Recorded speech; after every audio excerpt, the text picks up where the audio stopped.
Latest खबरों के लिए यूं ही देखते रहिए लाइव डिस्ट्रिक्ट न्यूज और इस वीडियो के पसंद आने पर लाइक, शेयर और सब्सक्राइब करना ना भूलें।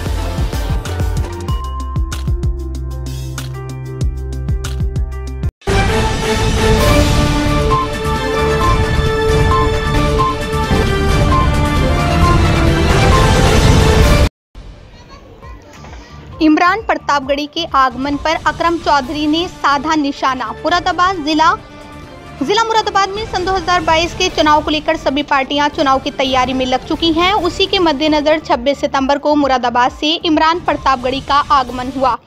रोड शो से लेकर देर रात तक जामा मस्जिद पार्क में जनसभा में इमरान प्रतापगढ़ी मौजूद रहे और सन 2022 चुनाव के आगमन को लेकर चर्चा करते रहे। तो वहीं दूसरी ओर इमरान प्रतापगढ़ी का गजरौला वाम फैक्ट्री के पास बेसब्री से इंतजार हो रहा था।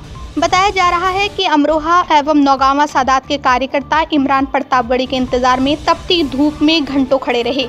कार्यकर्ताओं का कहना है कि जब इमरान प्रतापगढ़ी का उधर से गुजरना हुआ तो इमरान प्रतापगढ़ी ने कार्यकर्ताओं को देखते हुए भी अनदेखा कर दिया। इसी पर निशाना साधते हुए सर्वदल एकता गठबंधन के अकरम चौधरी, जो कि विधानसभा 40 से उम्मीदवार भी रहे हैं, उन्होंने कहा कि कल घंटों धूप में कांग्रेस के कार्यकर्ता इमरान प्रतापगढ़ी का इंतजार करते रहे, लेकिन इमरान प्रतापगढ़ी ने कुछ देर भी रुकना पसंद नहीं किया। जबकि कार्यकर्ताओं द्वारा अवगत करा दिया गया था कि गजरौला वाम फैक्ट्री के पास कांग्रेस कार्यकर्ता उनका बेसब्री से इंतजार कर रहे हैं, फिर भी वो नहीं रुके। अकरम चौधरी ने निशाना साधते हुए कहा कि इमरान प्रतापगढ़ी अपनी शायरी को चमकाने एवं फॉलोवर बढ़ाने के लिए मुरादाबाद आ रहे हैं और टीआरपी वाली राजनीति कर रहे हैं। पिछले चुनाव में भी उन्होंने मुरादाबाद के काफ़ी व्यापारियों से चंदा बटोरा था। अकरम चौधरी जी, 2022 का आगमनी चुनाव आने वाला है और सभी पार्टियां तैयारी में लग गई हैं। इसमें क्या आपकी तैयारी है और क्या रोल चल रहा है पार्टी का? देखिए, हमारी तैयारी बिल्कुल पूरी तरीके से है। हर तरीके से तैयारी है हमारी, हर एंगल पर हम लोग तैयार हैं। और विकास के एंगल पे, शिक्षा के एंगल पे और सड़कों के एंगल पे, रोज़गार के एंगल पे, हर चीज़ पर हम लोग तैयार हैं। एक बार बस अल्लाह ताला हमें नवाज दे, उसके बाद हम किस तरह से विकास होता है, किस तरह से शिक्षा का विस्तार होता है, किस तरह से रोज़गार दिया जाता है, ये हम दिखाएंगे कैसे रोज़गार दिया जाता है। खाली बातों बनाने से कुछ नहीं होता। अकरम जी, आपके संगठन में लगभग कितने और संगठन और जुड़े हुए हैं? देखिए, इसमें 2 ग्रुप बन चुके हैं। एक ग्रुप तो है महागठबंधन और दूसरा जो ग्रुप है वो सर्वदल एकता गठबंधन है, जिसमें 15 एनजीओ हैं और 9 पॉलिटिकल पार्टियां हैं। ये हमारा 24 दलों का ग्रुप है, जिससे मैं कैंडिडेट हूँ। जिसमें अहम जो है वो समाजवादी आंदोलन पार्टी है और कई पार्टियां हैं, नया सवेरा है और किराएदार मजदूर विकास पार्टी है और बहुत सारी पार्टियां हैं, जिसमें ख़ास तौर से एनजीओ में किरण वेलफेयर सोसाइटी, जो कि कैंसर बॉर्डर से है, और नागरिक एकता समिति मुरादाबाद से है, और जी लगभग वो है जनता फाउंडेशन हसनपुर से है, नुसरत एडवोकेट साहब की है। ये लोग अहम भूमिका में हमारे साथ काम कर रहे हैं और ये लोग हमें समर्थन भी दे चुके हैं। किन मुद्दों पर चुनाव लड़ेंगे? हम सबसे पहला होगा विकास, उसके बाद शिक्षा, उसके बाद रोजगार। 3 चीज़ों को प्राथमिकता दी जाएगी और चौथी प्राथमिकता है महिलाओं का मान और सम्मान, महिलाओं को सुरक्षा देना।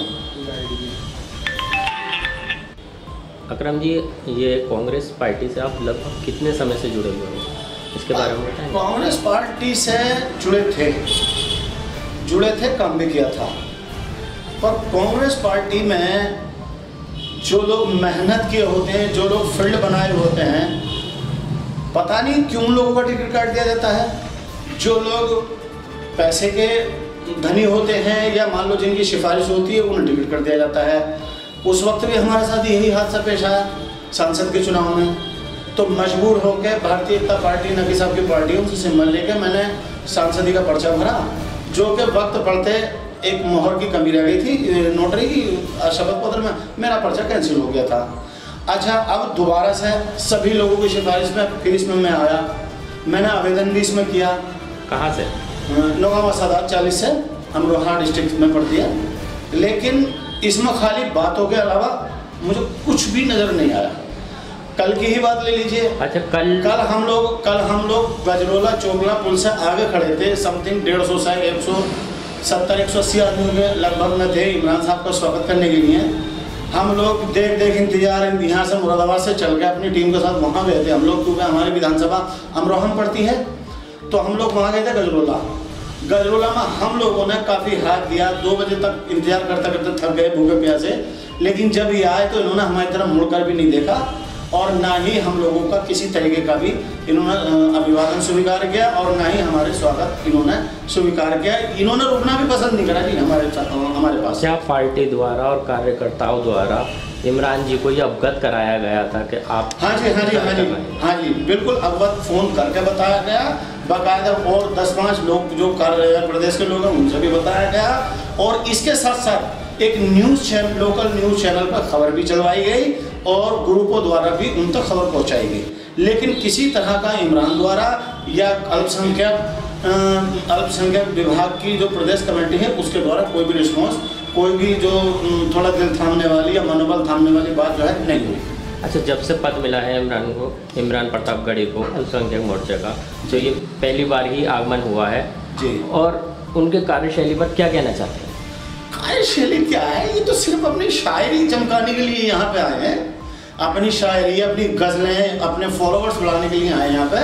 दूसरी चीज़, चुनाव अगर इन्हें लड़ना होता तो पिछली बार आप देख लीजिए, साफ शब्दों में कह रहा हूँ, कितना ही चंदा बटोर पे लेके गए हैं उस बटोर में से। इन्होंने चुनाव लड़ा है। अब आप ही बताइए ईमानदारी से, क्या चुनाव ऐसा लड़ा जाता है जैसे इमरान प्रतापगढ़ी ने लड़ा चुनाव है?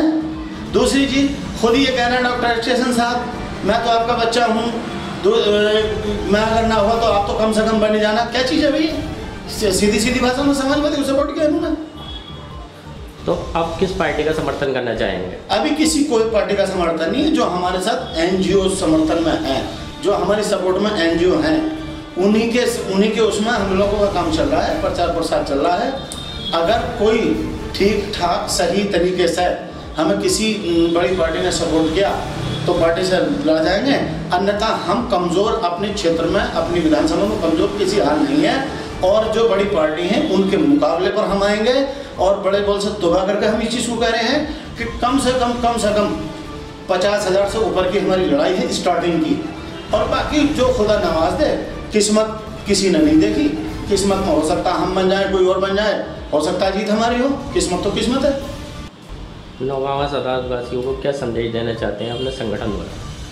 अपने संगठनों द्वारा ये संदेश देना चाहता हूँ कि अभी तक जो क्षेत्र पिछड़ा हुआ है, शिक्षा के क्षेत्र में और विकास के क्षेत्र में, महिला सुरक्षा के क्षेत्र में और रोजगार के क्षेत्र में, अब नौगांवा क्षेत्र ना घबराए, विधानसभा लड़ने के लिए मैं आ रहा हूँ और इंशाल्लाह मुझे कामयाब बनाए एक बार। उसके बाद रोजगार, शिक्षा, विकास, महिला सुरक्षा मैं 110% प्रदान करूँगा और नौगांवा की जनता निसंकोच होकर मुझे वोट करे इंशाअल्लाह ताला।